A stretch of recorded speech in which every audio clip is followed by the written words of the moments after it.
Hi everybody, this is Coach Ben with the West Bank Athletic Club, and today I want to discuss how your training needs change throughout your life. I was inspired to make this video recently because in the span of about 3 hours, I went from training a group of 6 middle school boys aged 12 to 13 to a woman in her late 80s at a nursing home. And I was like, wow, people of all ages seek my business. People of all ages need very different things. When we are young, our tendons that connect our bones and our muscles are very, very pliable. They're very adaptable. The collagen in them is rich, they're hydrated, and they're generally very healthy. However, when we are very young, talking infancy to childhood, our muscles can't grow much due to a lack of testosterone inside of our bloodstream and our hormones. Now, what's interesting about this is children can get stronger, but it's off of skill adaptations, motor learning, not because they're growing bigger muscle fibers. So when we're young, tendons, joints, ligaments are in a really good place to improve themselves.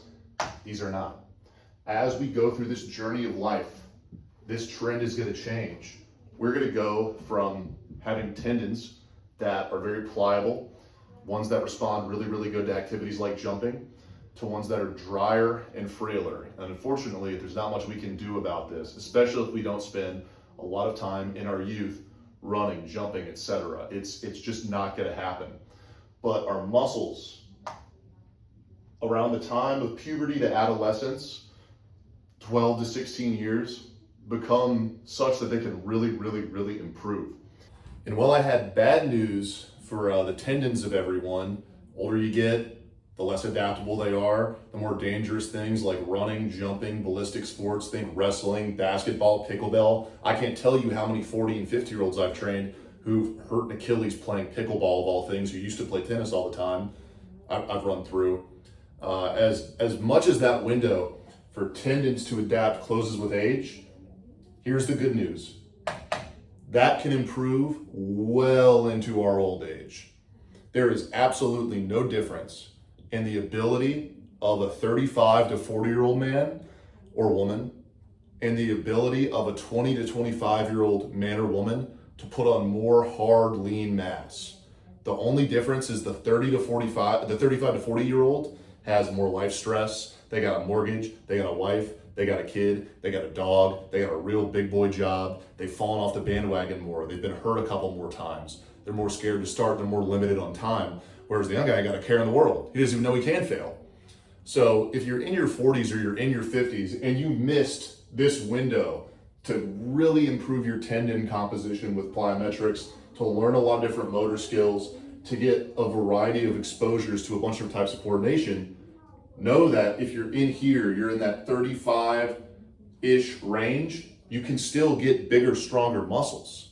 And that's gonna mean that when we get down here, we don't have to worry about our sarcopenia and our osteoporosis, the loss of muscle mass and the loss of bone mass impeding on our ability to live long, healthy lives. So regardless of where you are in this, there is still hope for you and there is still time for you to get a lot out of your training. And there's something for you to work on. It just varies as to what you focus on. Another concept I wanna really drive home here is that of risk taking. I take a lot of risk with people in this range. If you're between 12 and your late 20s and you come to me and you say, Coach Ben, I'm doing these leg extensions and my knee kind of hurts a little bit, but it's not super bad, it just feels a little bit rough. I'm gonna be like, man, that sucks. I'm sorry to hear that, but we're gonna keep doing them. If you are over 60 and you say, man, Ben, my knee kind of hurts on these leg extensions, you know what we're not gonna do anymore? Leg extensions.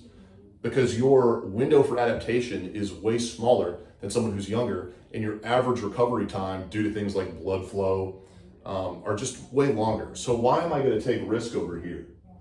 But if you're a guy or a girl between 12 and like 29 or 30, and you've been training hard for years, push yourself, be ballsy, maybe even be stupid, maybe even do the wrong thing a couple times, overtrain yourself a few times so you know where your limit lies, because you're gonna recover, you're gonna come back stronger, and you're gonna be smarter.